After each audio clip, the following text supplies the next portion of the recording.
I'm here at SHOTShow 2019 in the Franklin Armory booth with owner and CEO Jay Jacobson. Good morning, sir. Hey, good morning, Bill. How are things? I am good.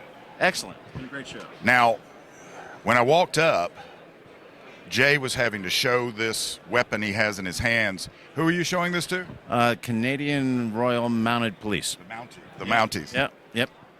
This is Providence, and never a more aptly named weapon than Providence with this one. Will you give us a brief rundown on why this is the different action he promised us the last time he came on the show?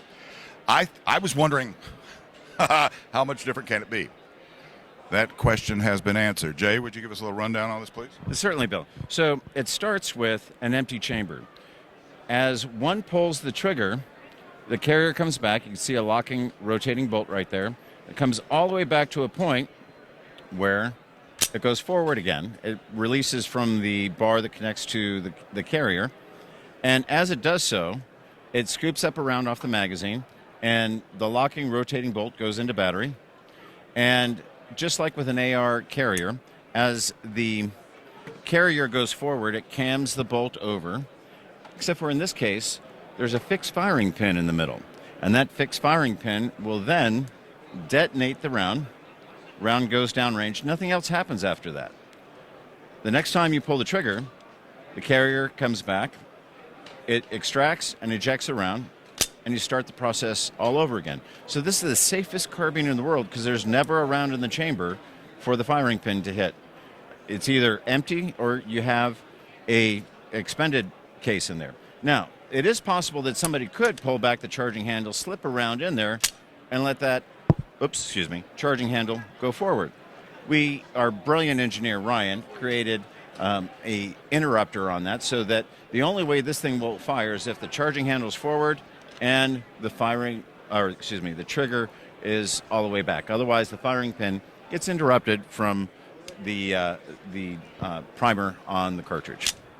Now, Ryan was telling me while we were waiting for you to come out from the Mounties that this is one weapon that can truly fire subsonic 9mm suppressed. Yes. So not only is this cool for Canada, Australia, well, we're going to redesign it for Australia or EU, but in the United States, this is designed so that all you hear is that. Basically, your typical AR has a much louder action. This is not an AR, obviously. It has no comparable parts to the AR except for the grip, essentially, and at this point, maybe the handguard.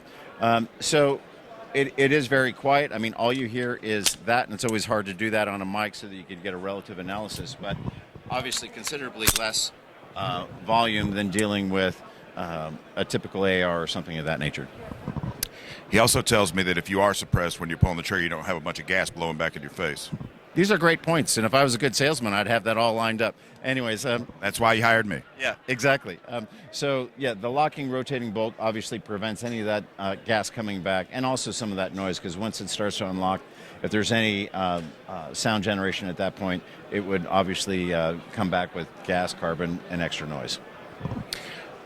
Of course, also with Franklin Armory, we're going to have to mention the binary trigger, the BFS, which I think is now in the second evolution. Is that right? BFS 2? So the first generation ATF didn't like, so we never went to market with that. Gen 2, we called Gen 2 even though it was the first one to market because we didn't want ATF to think we were releasing Gen 1. And then we are now on Gen 3, and we've been just refining that for additional platforms. We have the AK variant coming out real soon. Right now, a lot of people don't realize the CZ is already out. It's on our distributor shelves. It's moving. Are those CZs that I see out there with the binary trigger, or are those yours? So those are CZs. Okay. Those are triggers. Scorpions. Yeah. Yes, the Scorpion. Evo 3. So the binary trigger. Now, the thing about the binary trigger, and I was telling Ryan this, and that other gentleman whose name escapes me for some reason. He had his Sandy or Dave. He had his thing in his jacket, Jay. I couldn't see his name. Anyway, Straighten him out. when we were writing a spot for Franklin Armory, you were concerned about the wording because you wanted it to be 100% factual, completely liability proof, right? 'Tis gun, always dangerous. Right. So that kind of detail is also paid attention to when you're designing your weapons. Like the binary trigger system is ATF approved. Yes. In fact, ironically, in the bump stock ban, we were not too concerned because it would have been very difficult for them to go back on what they had already expressed to us.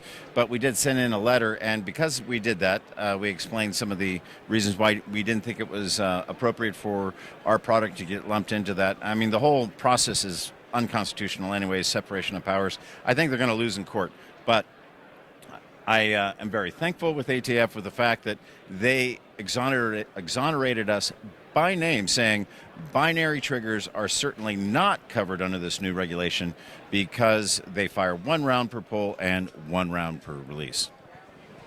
And then additionally, there's a Reformation line, which is also it's a SBR configuration, no longer in this one, except because of the way you read the statute, 100% legal, no NFA paperwork at all. Did I see a 7-inch one out there?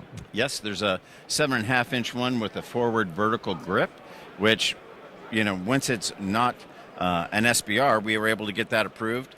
And ATF was, again, very gracious with that. It took them about another 15 months to give us that second letter that we were looking for. And so we finally got that information, and we were able to bring out that 7.5-inch variant.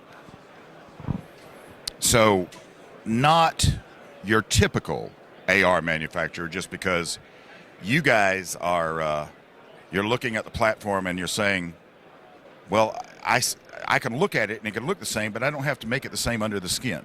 Well, so here's the problem. I'm an American, and I'm going to do everything 100% American made. Materials, labor, machining, it's all done here. Yes, we use Magpul sites and so forth, so it's not all 100% on my roof. But we manufacture a lot of these guns, a lot of the parts in our facility.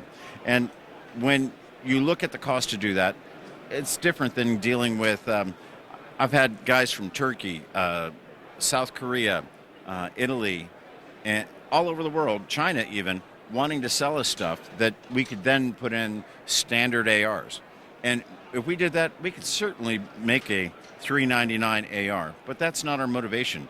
I'm an American. I think food, fuel, and firearms ought to come from your own country, or you aren't much of a country. And so that is why our price point is a little different, and it is what it is. So in order to be competitive, I can't sell general commodities.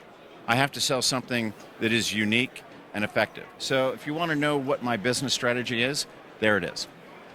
Well, the other thing is, a $399 AR, you better be a pretty good AR armorer as well. Well, there is that. I mean, we have a QC process that's pretty incredible. We've got a nice mic review machine that goes through every part and does a fantastic job.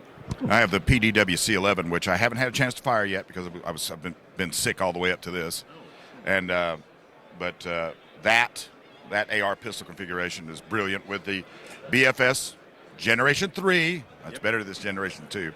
Generation 3 trigger in it. So not your typical AR manufacturer. Actually, you're bringing a degree of cerebral logic and applying it in the most lethal of fashions. I wouldn't call it lethal of fashion. I mean, they're for defense, right? Effective. Effective. There we go. Effective fashion. Yeah. So yeah, I mean, we're just trying to create stuff that will be viable and create jobs here in Nevada. We may have to look at another state to expand into. The governor here, I'm hoping he'll take a meeting with me, Governor Sisolak here in Nevada.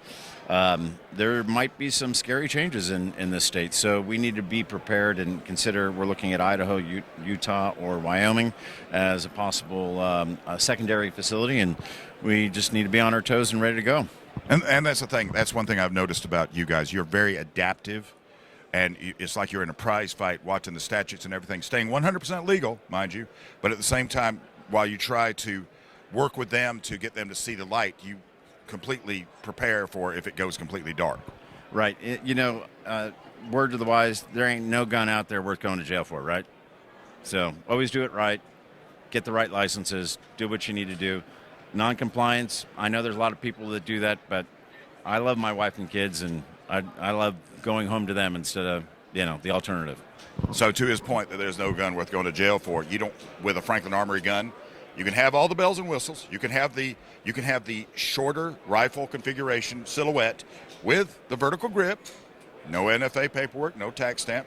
You can have the binary BFS3 trigger, better than any other enhancer of semi-automatic fire, in my opinion.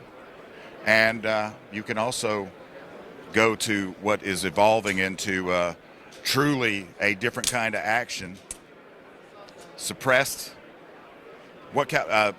That's going to come in 10 millimeter, 45, 9 millimeter? Exactly. 22, 9, 10, and 45 to start. I bet you sell a lot of the 10s. God willing. Yeah. I have 10 millimeter myself. And in 9 millimeter, you take the Glock extended magazine? Yes. In fact, good point. I'm glad you brought that up. This little modular section here is replaceable. So we intend to be bringing it out with 9 millimeter Glock or the MP5 mags or Model 94 mags, and whatever else makes sense in the marketplace that has a plethora of mags worth creating a module for. FranklinArmory.com. You'll be hearing from Jay and maybe Son later on down if we can. Son's sick. We would be with Son Nagel, but he's not here. He's in the hotel room with the SHOTShow crud. Yeah, he's not feeling well. The rest of us, we just have to take the airborne and the vitamin B12 shot. So from SHOTShow 2019, FranklinArmory.com. Talk to you later.